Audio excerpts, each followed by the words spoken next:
Hi YouTube, welcome to another edition of Horror Hands, and for this video I'm going to go through all the Blu-rays and DVDs that I picked up in the month of August. A few days behind schedule because of my last video, but I've got some cool stuff to show you this month, so let's get straight to it. Okay, first thing I picked up from AGFA was Amanda and the Alien, which was a really fun one. I enjoyed this one. This is about this teenage girl. She kind of befriends this alien hiding in like a human body. She looks like a regular woman, but it's like a UFO. And the teenage girl kind of helps her navigate around Earth and ultimately get off the planet. And yeah, a bit of a kind of a throwaway plot, kind of senseless in some ways, to be frank. But really 90s. This one's just sort of oozing with mid-90s nostalgia. I thought it would from looking at the cover of this one, and it didn't disappoint. I really enjoyed it for those kind of those sort of sensibilities in this one. So lots of like 90s colours and music, and a bit of an indie feel to this one. So yeah, had a lot of fun with Amanda and the Alien. Quite light on the horror aspects, I must say. There's a little bit of creature feature elements at the beginning. But if you just want, like I say, a fun, nostalgic, mid-90s movie, give this one a try. I really enjoyed it. Next up, I picked up Annihilation, which I have seen. I watched this when it was relatively new in 2018 and really liked it. I was surprised how much I did like this one. Sees like Natalie Portman as this kind of soldier who goes into kind of like an alternate reality, or this kind of otherworldly place, and there's sort of creatures and things afoot that she has to deal with. I need to rewatch it because my memory of it is quite hazy, but I know I did really like this one and really like the plot. So yeah, good to add this one to the collection, and I'm going to look forward to reminding myself of what this one's all about. Managed to get it on 4K with the slipcover as well. I thought that was out of print, but yeah, that was really cool to get. So yeah, Annihilation, I remember it being really good. So yeah, looking forward to checking this one out again soon. Next up from Wild Eye, I picked up Axcalibur, which was a British film, if I remember correctly. Very low budget, about this reporter guy that's on the trail of a killer or something like that, that's going around killing people with an axe. I don't remember too much about it. It was alright for what it was. I think for a low budget British film, I got a bit out of it. It's got a couple of cool kills and things like that. So yeah, if you're not expecting too much and you want to see something a bit more low budget, a little bit more kind of amateurish but not terrible, you might want to check this one out. It wasn't too bad. Next up from Vinegar Syndrome, really good one from them this month, with Bloodbath at the House of Death, the British horror comedy from the 80s, starring Kenny Everett in what I believe was his only starring role, and Vincent Price as well, who is fantastic in this movie. Kenny Everett, it's one of these roles that I find very fascinating, where it's a comedian in what is quite a straightly presented lead role, and it's actually Vincent Price that kind of provides more of the campy comedy in this one, but he's a delight to see. Got some pretty good kills and deaths in this one as well, to say it's more of a comedy. So yeah, great release from Vinegar Syndrome. This was a first time watch for me. I'd never seen Bloodbath at the House of Death before, but had a really good time watching it. Some of the jokes don't quite land, but some of them still do. Some of these films can be a bit old-fashioned and a bit sort of out of touch with their jokes. But on the whole, this one did make me laugh, and I found it really enjoyable. So yeah, great one from Vinegar Syndrome here. Yeah, great to finally add this one to the collection. Next up from Shudder, I picked up Brooklyn 45. Not had a chance to watch this one yet. I've heard some good reviews and it sounds like an interesting one. I think it's these war veterans and they're haunted by some ghosts or something from their past. But like I said, I do need to still check this one out, but I am looking forward to doing so. It's Larry Fassenden in this one, and I always find either his movies or the films that he directs really good. So yeah, definitely looking forward to checking out Brooklyn 45. If you've seen this one, let me know what you thought. Next up from Wild Eye, I picked up Creature from Cannibal Creek. Great title, real kind of zero budget backwoods creature feature. I thought it was okay, but I do kind of go for these real kind of low budget kind of in the woods monster movies, but I don't think a lot of people will go for this one, to be honest. It's more people like myself that like trash. But the monster in this one, it's presented on the cover to look like this, but actually looks like this. So yeah, you can see the kind of low rent effects in this one. So yeah, and there's quite a bit of talking as well. But for what it was, I enjoyed it. But you've got to be into like your Wild Eye crappiness to get anything from this one, I would say, if I'm being honest. Next up, I picked up the beautiful box set from Severin, the Danza Macabre Volume 3. Now, Volume 1 and 2 featured 4 Italian Gothic horror films.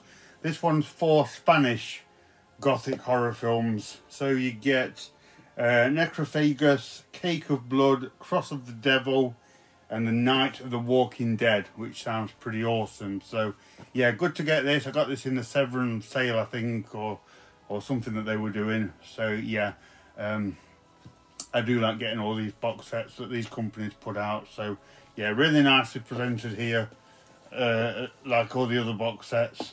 So I'll look forward to dipping into that one soon. That's the Danza Macabre Volume 3. Next up is another Wild Eye one, actually. I think Wild Eye had a sale right at the beginning of the month, so there is a few Wild Eye titles in this one. And this is one called Dark Tales. This was an anthology movie, several stories in this one. Not too bad, actually. Again, it's Wild Eye, so it's low budget, it's indie, it's somewhat amateurish, but the stories in this one weren't too bad, and they're not particularly long either, so if you don't like one, you're quickly on to the other one. But there was a good one of like a clown stalking a babysitter. There was one where there's a serial killer who's kidnapped this woman and is kind of sort of terrorising her, but there is a twist which I didn't see coming, to be fair. So yeah, some middling to average stories in this one, but if you want an okay anthology to pass the time, you might want to check this one out. It was okay. Next up from Wild Eye, I picked up The Dead Girl in Apartment 3, which actually has Adrian King in it from the original Friday the 13th. Other than that, there's not a lot going on in this one. Not too many reasons to check this one out, unfortunately. I can't even remember that much what it was about. It's more of a police procedural thing, if I remember right, and this apartment block, which may or may not be haunted by the spirit of this murdered girl, but it's pretty slow, I must admit. It's yeah, pretty hard going and quite flat in places, unfortunately. Next up from SRS, I picked up Death Reel, which was an interesting one. This is kind of like an anthology, sort of like snippets of the early home video horror movies created by the Polonia brothers, who specialise in shot on video trashy horror. And this was like an offering of their really early work that they just pretty much did just like as boys and as teenagers growing up, sort of filmed in and around their hometown. So really low budget, like filmed at home kind of stuff. But I did find it interesting. I did quite enjoy it. You can certainly see some talent coming through. There's some really good gore effects, things like that. They do one where there's like this killer, this kind of monster coming in and out of the lake, which was pretty awesome. So I mean, if you're have an interest in like no budget amateurish filmmaking, and there's definitely some interest to be taken from this one, and it just kind of made me smile in a way, because it was the same kind of just trashy horror stuff that I would have probably filmed with my friends if I had the resources and people to do that with. So yeah, an interesting insight to these really early attempts from these amateurish filmmakers. And like I say, in some parts of it were actually pretty good and had some gore. So it was interesting to check out Death Reel. Next up, from Vinegar Syndrome, I picked up the 4K release of Devil Times 5. I have to admit, I don't think I've ever heard of this movie until Vinegar Syndrome put it out. It's a Killer Kid movie. Sounds pretty good. Does actually get quite a few good reviews here and there from what I've sort of quickly looked up about it. So yeah, I'm looking forward to checking this one out, seeing what it looks like on 4K. So yeah, if anyone knows anything about Devil Times 5, let me know. But yeah, it looks like an effectively creepy Killer Kid movie. Next up, from Severin, I picked up Emmanuel and the Last Cannibals. This is a rare upgrade for me, actually. I've got quite a really old DVD that I don't think is even in English, and happened to get this in the Severin sale. It was like £6 or something, so I thought I'm definitely getting that with the slipcover. So yeah, nice upgrade of Emmanuel and the Last Cannibals. I do enjoy this one. It's really trashy stuff. Not as good as some of the other heavy-hitting cannibal films, but definitely one that I got some entertainment of. So I'm looking forward to seeing actually the Blu-ray transfer and seeing what it looks like, going from the really old, dusty DVD that I had. So yeah, really happy to get a nice edition of this one for the collection. Next up, I picked up the First Omen. Not very good, guys, unfortunately. Really didn't get much from this one. Just another kind of really uninspiring kind of horror cash-in, if you ask me. Very sort of predictable, quite dull in places. Really was hoping it would have some kind of over-the-top memorable deaths, which kind of was hallmarks of certainly the first two Omen movies. And it sort of kind of gave some illusion at the beginning that it might do that, but no, quickly fizzled away. And I think what I dislike the most about this one is if it wasn't called the First Omen, if it hadn't linked itself to the Omen, I would never have guessed that this was a prequel to that original movie. So yeah, really didn't enjoy this one, unfortunately. It kind of reminded me in terms of its the look and feel of Immaculate, which I did love. I thought that was an excellent kind of religious horror film. This was a bit like a pale, poor imitation of that, rather than anything to do with the Omen movies. So yeah, really didn't like it, guys, unfortunately. I haven't heard anything good about it, and I can see why. Next up, I picked up Disney's new version of The Haunted Mansion. Not had time to check this one out yet. Not too sure what to expect. Can't say that my expectations are too high for this one. I thought the Eddie Murphy version was okay. It was passable, but I could see why that wasn't a huge hit. So we'll see. Hopefully I'll enjoy it. Hopefully it's got some like fun visuals, and I don't know, a bit of it makes me laugh or whatever. So yeah, I'll check this one out soon and see what it's like. Next up, from SRS Cinema, I picked up Hell on the Shelf.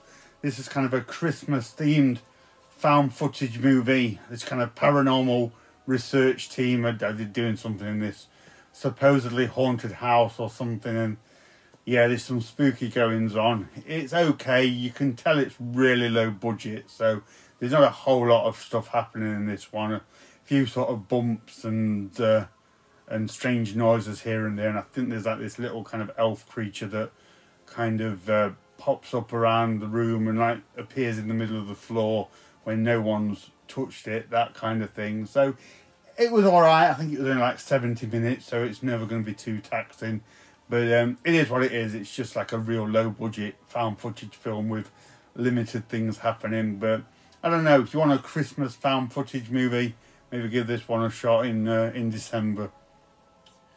Right, okay, next up from Vinegar Syndrome, we have Hell's Trap. Vinegar Syndrome do seem to strike gold with these obscure Mexican horror films. So things like Cemetery of Terror, Grave Robbers, they were excellent movies. And this one's no different. I really, really enjoyed this one. Another really good Mexican release from Vinegar Syndrome. This one is a kind of survival horror in the woods of these couple of groups of friends. And they go to this woodland area, and their intention is to like hunt and kill a bear that has supposedly been injuring and killing people in and around the woods. But it turns out it's actually a killer going around killing people off. Cool looking killer as well. He's got like this weird white mask that makes him look pretty creepy, and sort of this blonde wig. I'm not too sure about the blonde wig. And then sort of almost like literally these Freddy Krueger razor gloves that he wears as well as having an array of weapons, and seemingly quite competent in military tactics as well. So really good kind of survival horror film here. I did really enjoy this film. So yeah, great release from Vinegar Syndrome. And if you've liked their previous kind of, as I say, those Mexican, other Mexican horror films that they put out, definitely give this one a try. I really like this one. Next up from SRS, I picked up Hom Cycle. This one was okay. This like takes place in this kind of like crime ravaged city, and there's a like a motorcycle vigilante going round sort of killing off all the thugs and punks and criminals that are running around doing a variety of unpleasant things. So it was alright, nothing special, very kind of, again, trashy, low budget. Seems to be the theme of this month's update, to be honest. But I liked how this one, it really kind of captured a grindhouse feel, which was pretty awesome. So yeah, again, if you want some trashy vigilante goodness, you might want to check out Hom Cycle. Okay, next up from Draft House. One that isn't trashy at all, actually. This is quite a well done slow burn horror film, and that is The Invitation. So this one is this guy and his girlfriend, and they kind of randomly get invited to a get-together from his ex-girlfriend and a bunch of her friends. And he's not quite sure why. He's quite trepidatious in going to this thing.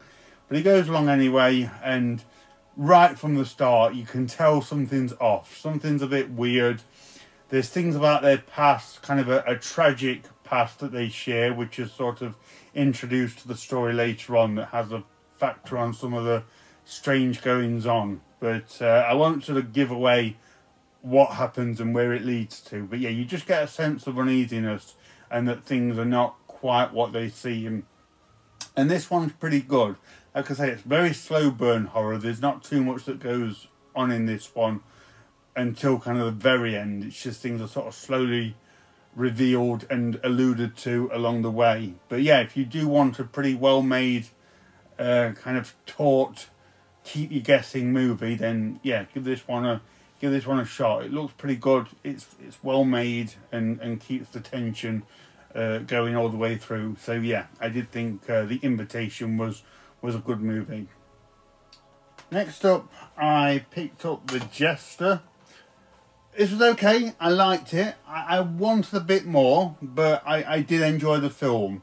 Definitely similar to Terrifier. There's definitely a clear comparison between Art the Clown and the Jester character in this one.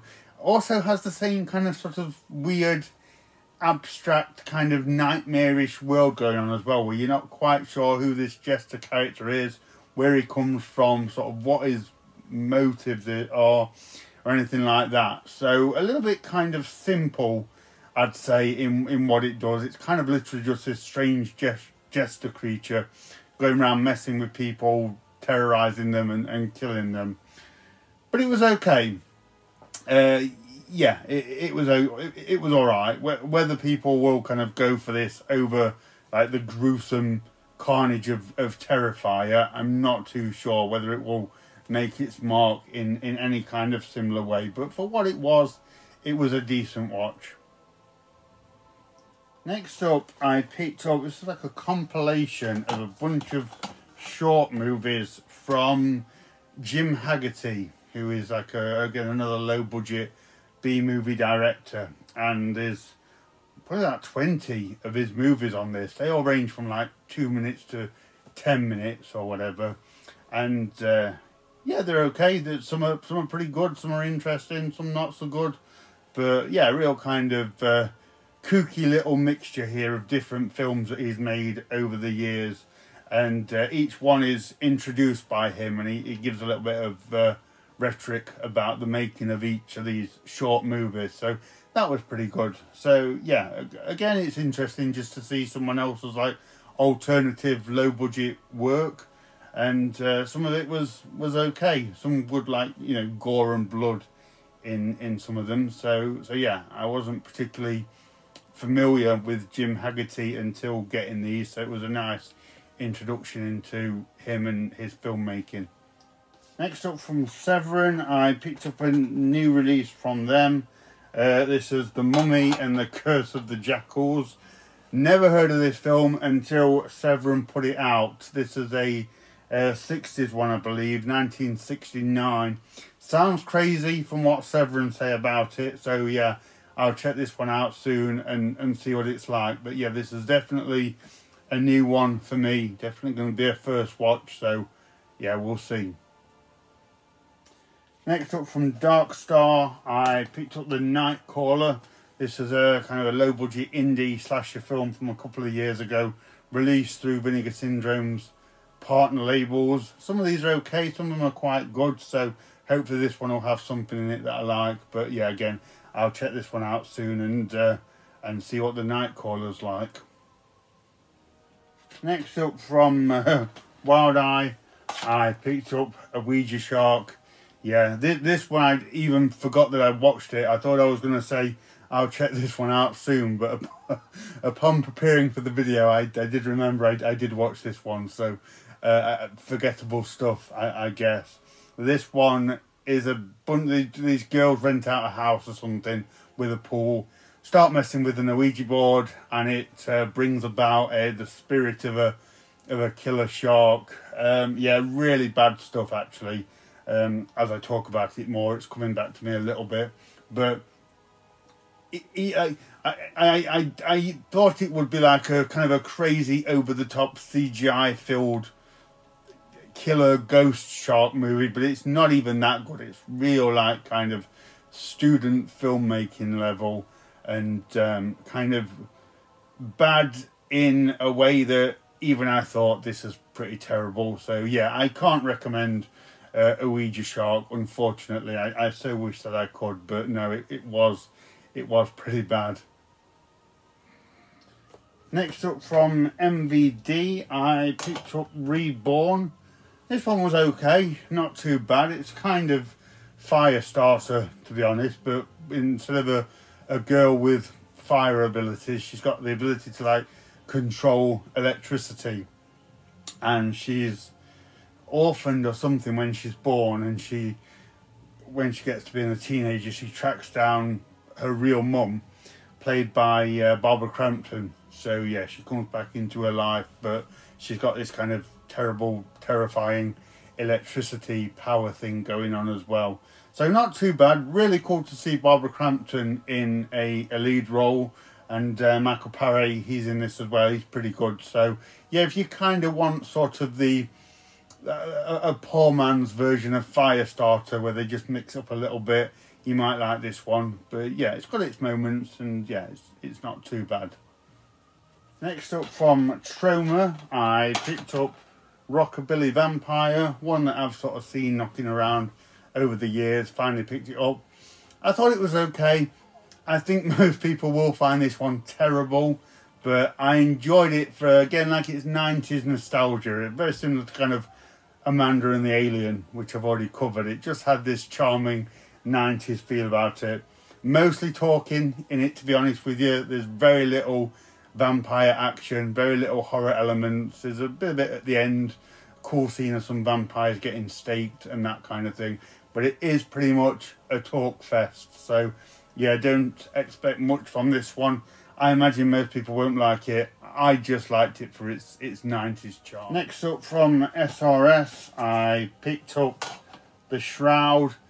Pretty terrible, gotta be honest. I thought the cover looked really cool, but it's really bad, really boring, low budget stuff. I think I literally got this one for like £2 in the Wild Eye sale or whatever it was. So no big deal, nothing lost really. But yeah, I can't recommend this one, guys. It is pretty terrible. Next up from Wild Eye, I picked up Terror in Woods Creek. Again, this is another one I picked up for like £2 or £3. This is like a slasher movie setting around this town. It's got a cool looking killer in it. It follows like the police department trying to track them down.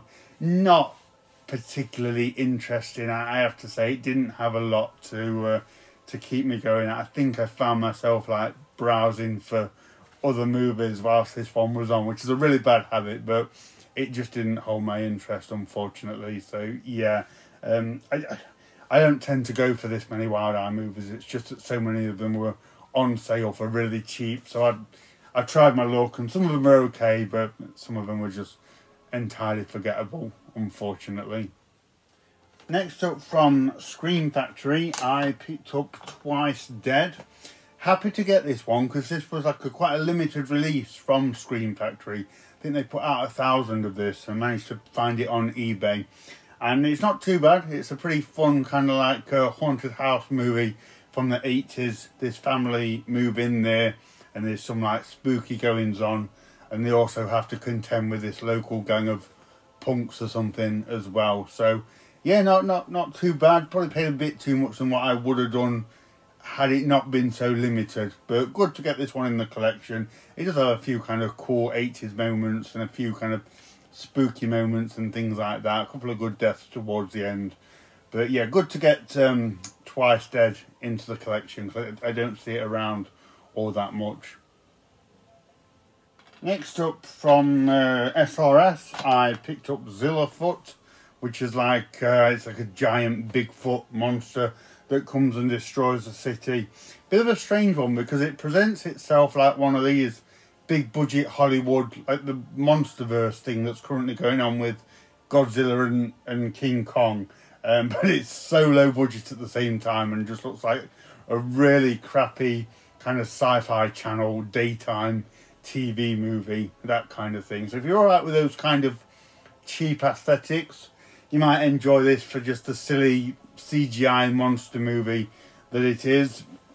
I thought it was okay. It's stupid in places, it's boring in places, but it has got this cool little, well, cool giant CGI monster roaming around the place. So yeah, again, if you like your crappy, trashy movies, maybe give Zilla Foot a try.